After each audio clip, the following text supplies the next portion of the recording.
All right, welcome back, guys, to another episode of Caffeine Fueled Ventures. The usual stuff applies, so please follow and subscribe if you kind of like our content. So something today we really wanted to talk about is Facebook ads. Something that I've certainly noticed over the past kind of year or so is more and more of these so-called experts proclaiming to know how to give you a 20x return on ad spend, and how easy it is to run successful ads. I think the thing that we've really learned is the truth is the only way to run successful ads over the long term, and what I mean by that is just not getting lucky. There are, you could run an ad sometimes, and you manage to get all of the settings right, and the variables are endless, by the way. There's infinity ways to set up a Facebook ad. So you could get really lucky, like winning the lottery, and you could do really well. But those ads that tend to do really well by chance tend to fizzle out. So the thing that we've really learned is that you need to learn over time how to make your Facebook ads better. Things like what creative works for you, what audience works for you, what's the best way to structure the campaign, and how much you should spend to get results.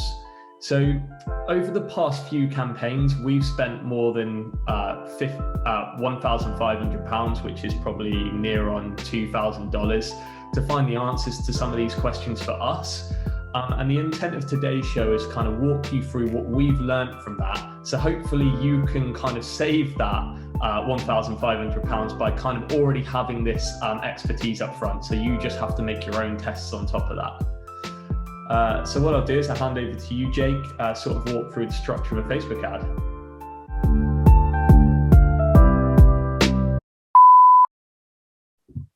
Okay, well, here we go with take two of structure for Facebook ad campaigns. Hopefully I waffle a little less this time. So here we go. So essentially what you've got to realize when building an ad campaign is that there is a hierarchy to the way you build those campaigns. Now, at a high level, Facebook will not enable you to create an ad without following at least a skeleton of that hierarchy, right?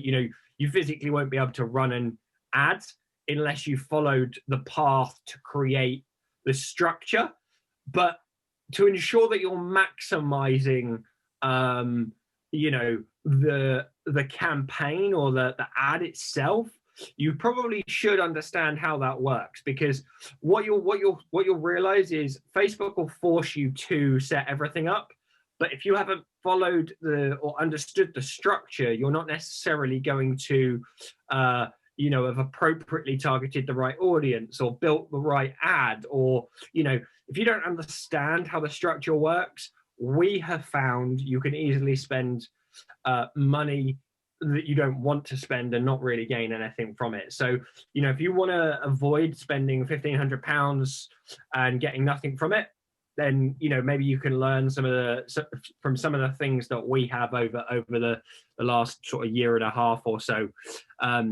So really, we're going in with a weird analogy here. As I say, in take one, I kind of preface this with, we're going to become the home of weird business analogies, because why the hell not, right? So in a previous episode, you'll have seen us mention fish and chips.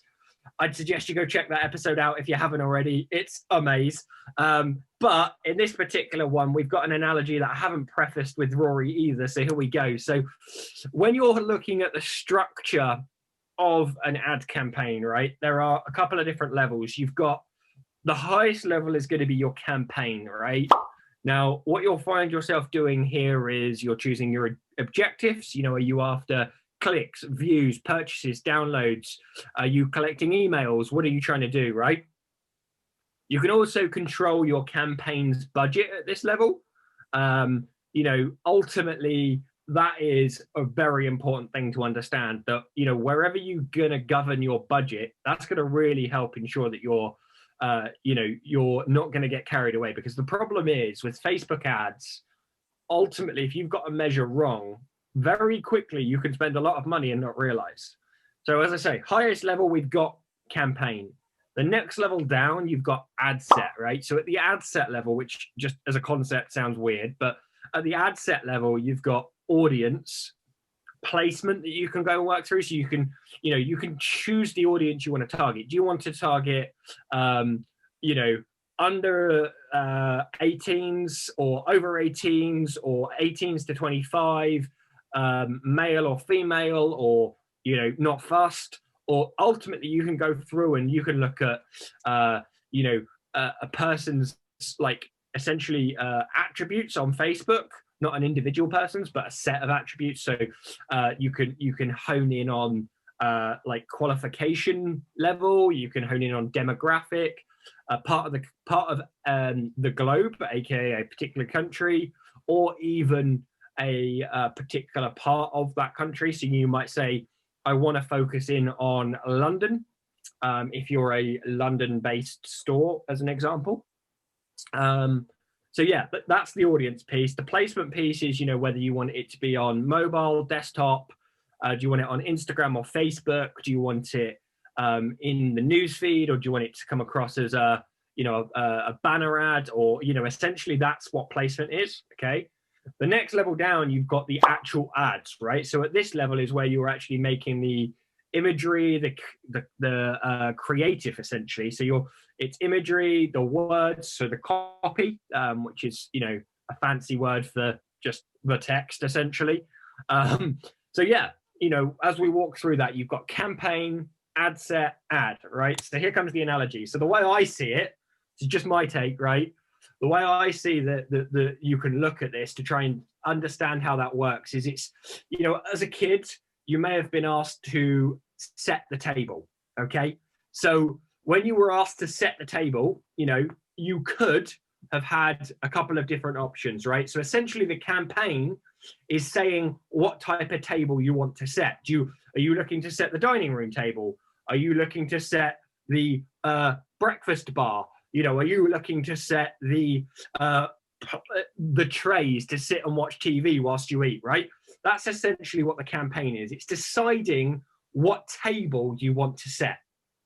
Then you move in and you hone in on ad set level, right? So the ad set level, in my mind, is deciding, essentially how you're going to lay that table. What placemats are you going to use? What cutlery are you putting down? What plates are you using? Are there going to be any nice peripheries? Do you want flowers in the middle of your table because maybe that's what your mum likes? Who knows, right? So as I said, we've honed in and we've decided which table we're setting, and at the campaign level. Then we hone in even further and we work out what's going on our table with the ad set level. And then of course we get to the lowest level, which is the ad. That is essentially like deciding what food is going on the plate, right? Are you having dino nuggets? Who knows? Are you having a nice steak? Are you having, the peas and the carrots? So that's essentially the way I break it down. I think that, when you look at this whole concept of campaign, ad set, ad, it's complicated. So let's break it down and let's get into the mindset of just setting a table. When you start getting into that mindset, I think it's actually pretty straightforward. So once again, off the wall analogy. Sorry, Rory, if you hate it, we're not refilming. Move on. Over to you, dude. I absolutely love that. And actually, when you think about it, I was just thinking about that analogy as you're saying it. And honestly, we hadn't rehearsed this, so this is the first time I'm hearing it. It works because you could say at the food level, you might all have something different, but you're all eating in the same place. So that's, that hierarchy. It gives a funnel, a reverse funnel, essentially. I really like that, man. Cool. Okay. So the next part here we wanted to talk about, now you've kind of got that context of the structure that you kind of set up ads with. I've got 5 different kind of top takeaways that we've kind of learned so far. And we're going to dig into some more things specifically at the bottom, but these, if you were to take 5 things away, these are the things you should kind of sort of focus on. So the first thing, and I think Jake will agree with me because he's a data guy, is get your Facebook pixel installed. Now, your Facebook pixel essentially, and this might be basic to some people that have kind of already dabbled a little bit, but it's so important. Essentially, your Facebook pixel is a little bit of code that's going to go onto your website. And maybe I should preface this with it's most valuable to somebody that's got a website. If you're about to advertise your shop or your in-person services, just bear with us a second. So your Facebook pixel is a bit of code that you're going to put on your website. And essentially what that allows Facebook to do is track the user's activity on your website and append that to essentially a user on Facebook. And it allows them to understand the kind of demographic of your audience and what they're doing. And it will use that to learn about your audience, and it will help put your ads in the best place possible. It sounds a little bit like witchcraft at first, and you think to yourself, well, this isn't going to work, or, you know, essentially all we're doing is just feeding Facebook's knowledge. But really, you know, they have, you know, thousands and millions probably of purchase actions that have actually happened that they've been able to witness and understand what that type of person is and who they are. So they'd be able to put your product in front of the right people. So absolutely, if you haven't done this, get it done. It's number one, okay?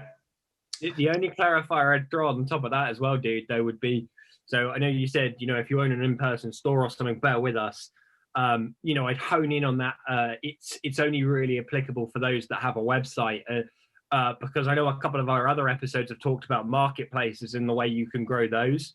You can utilize your Facebook account to drive traffic to, say, an Etsy store or an Amazon listing, etc. That is perfectly legitimate way of running an ad or a campaign on Facebook. But the pixel is not necessarily relevant to those locations. I would just add that clarification. Yeah, there you go. That's a great point, mate. Thanks for adding that. So yeah, the next thing that you really want to focus on is choosing an objective. So, you know, we just spoke about that being, you know, at the highest level of when you're setting up your campaign. The obvious thing that you'd be thinking, right, is just go for the closest thing to what you want to achieve. So if you own an online store, you'd be like, well, set my objective up as purchases, right? When you think about it, Facebook has to learn who your audience is and who the right people are to essentially put that in front of. And if you haven't had many people actually make purchases on your website that Facebook has been able to witness, and when I mean Facebook witness that, I mean you've had your Facebook pixel installed, people have gone and made purchases at a good number, and Facebook's been able to actually see that happen, they're not going to be able to automatically actually, optimize, sorry, that's the word I'm looking for. They're not going to be able to optimize for that intent.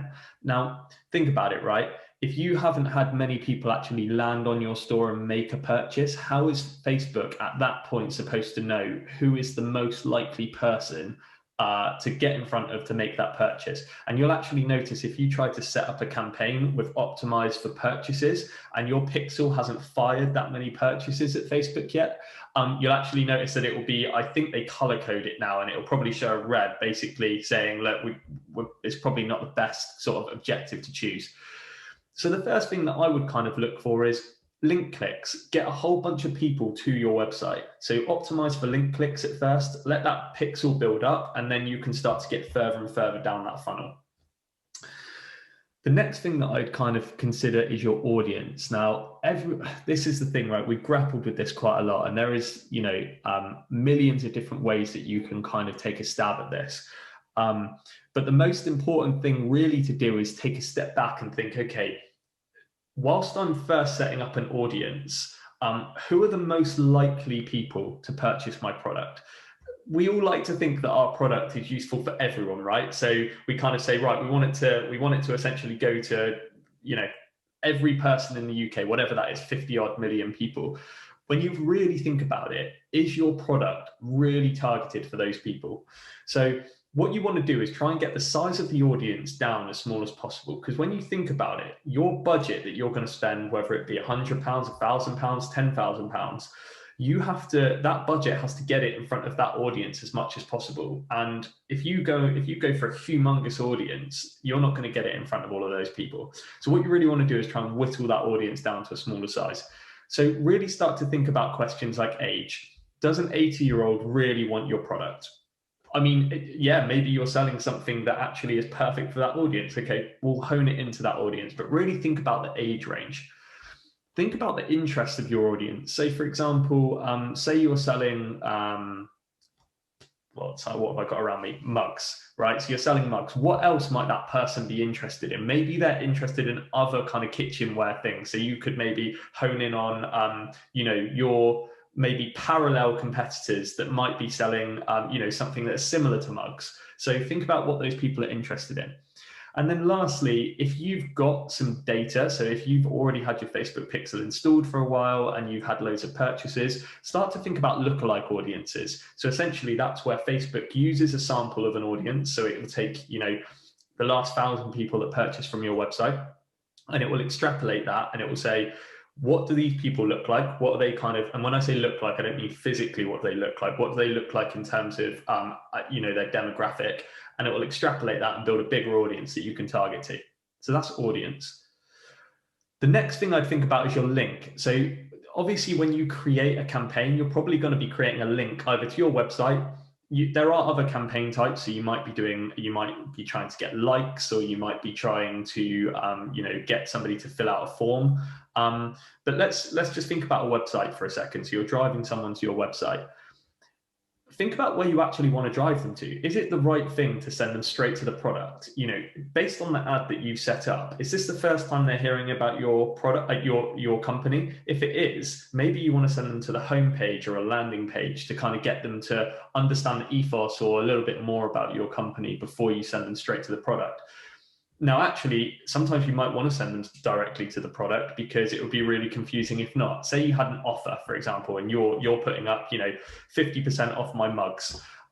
You want to send them straight to the mugs, because if they go to your website and you've got, all types of kitchenware there, it becomes a bit more of a jarring experience. So think about the links.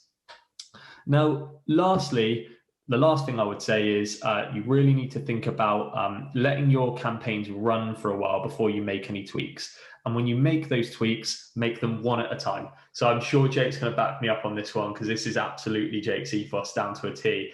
Allow something to run out for a little while so that you can actually gather enough data to make a decision.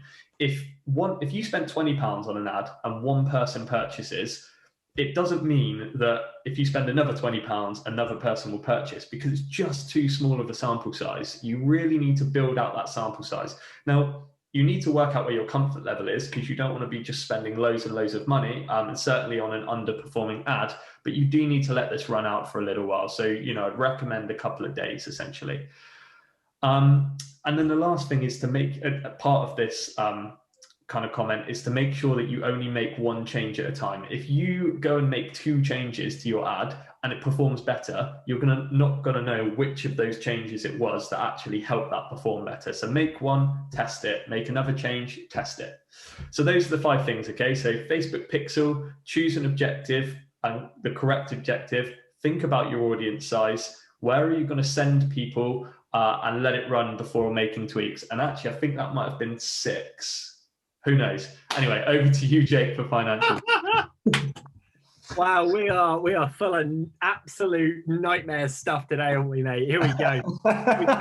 We're really sending home a good message. We can't count. We can't even set an internet connection. Who knows? But unbelievable. Yeah, I got to jump on the back of that last one. I'm going to echo it. You're 100% right. Okay, like for me, that whole concept of letting it run, and yeah, I agree with that piece. But the one piece I'm going to have to echo home there is, it's do not make more than one change at a time. Now, I can tell you now from our experience, that is surprisingly hard to do. You sit there and go, oh, but we could change the age range. Oh yeah, let's make that smaller or bigger. Oh okay, we'll change it completely altogether. Oh, and whilst we're at it, why don't we change the ad? Because if we're no longer after 30 to 35-year-olds and we're after 18 to 25-year-olds, we're going to need something more hip and happening, right? So let's change that too. And then okay, but then maybe we could increase our budget too. Well, all of a sudden you've changed 3 things.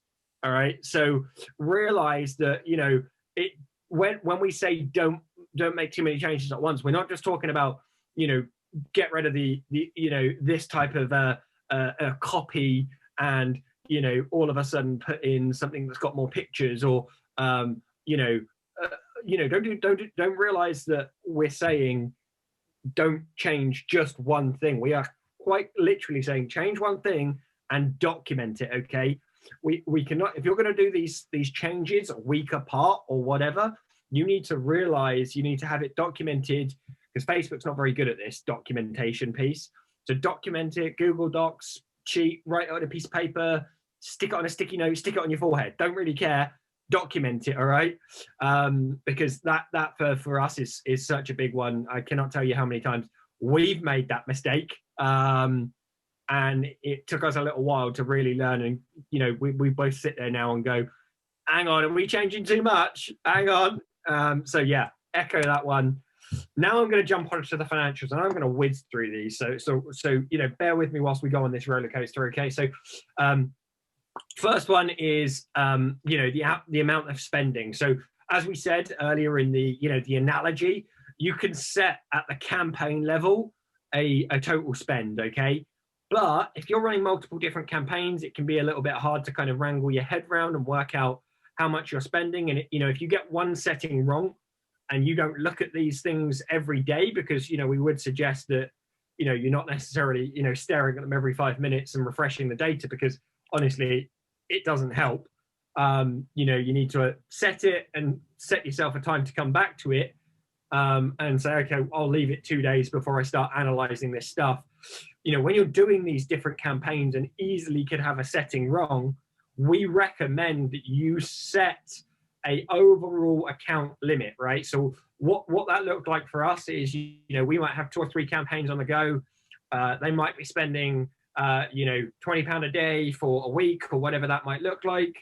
You know, we set a limit on our account that was like, okay, when you get to £200 spend, stop, right? So it would cut off all your campaigns, or when you started to get close, it would give you a little warning saying you're nearly out of spending.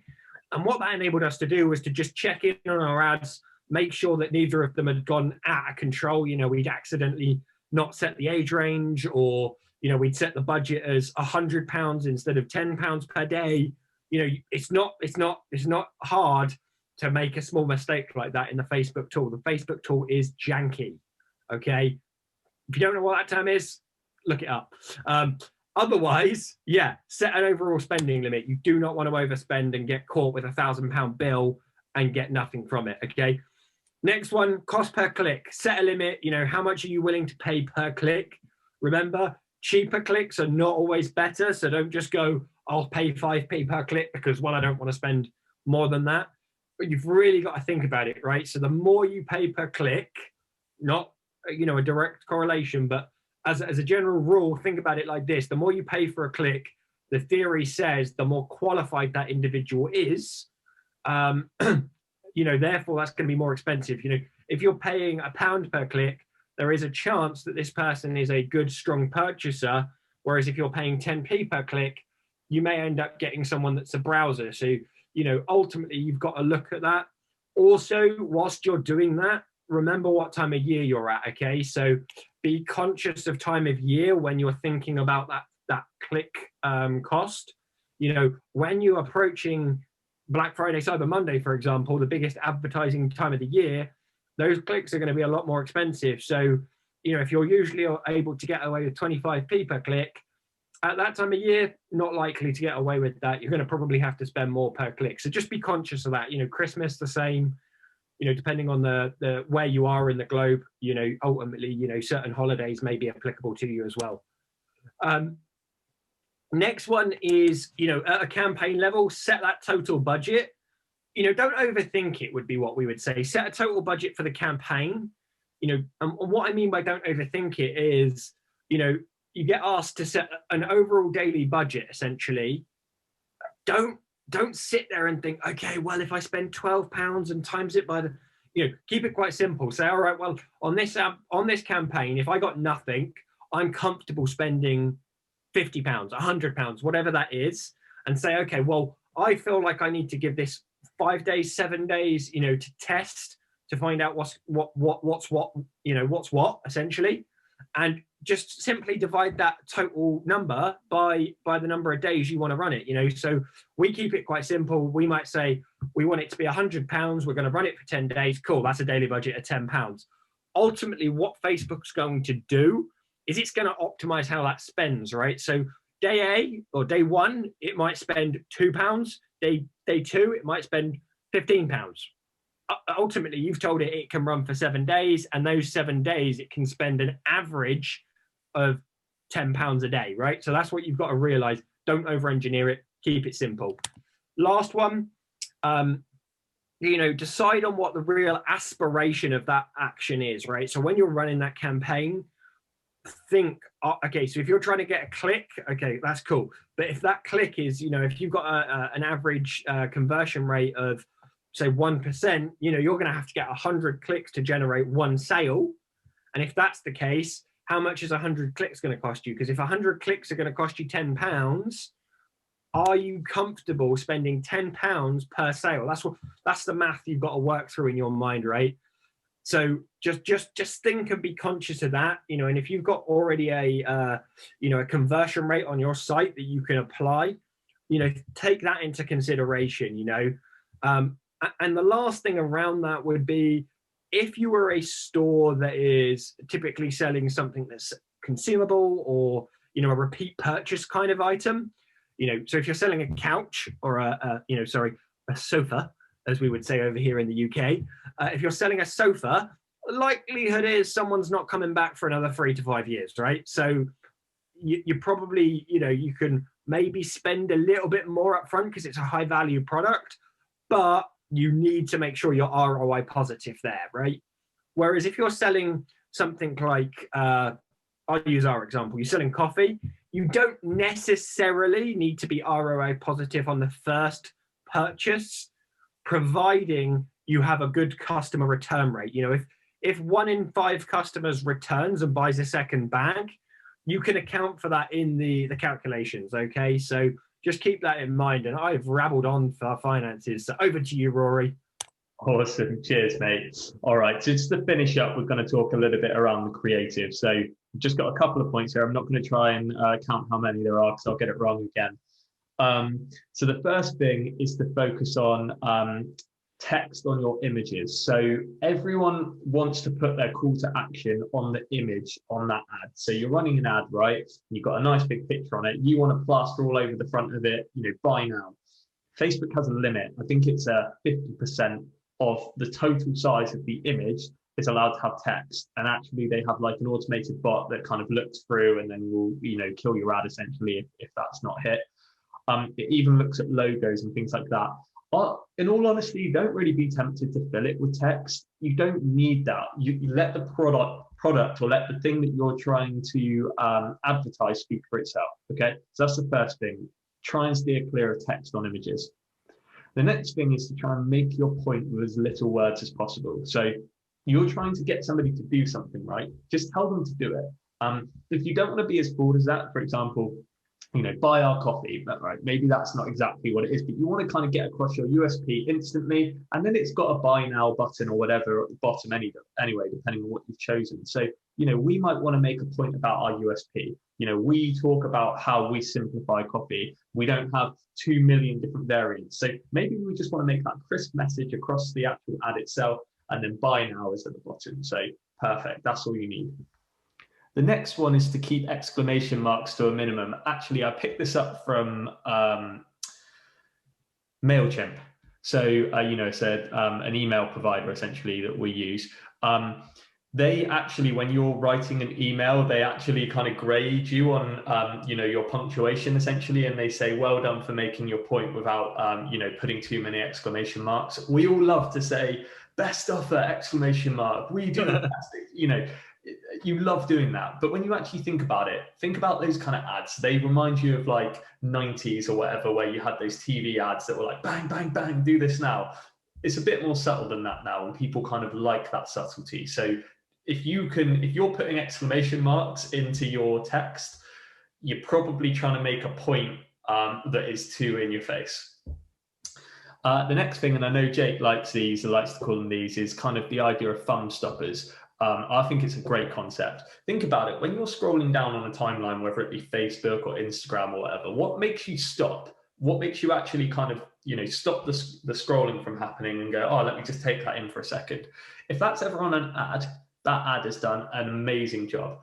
Really focus on what you could do with your ad to stand out and make people just stop and take you in for a second.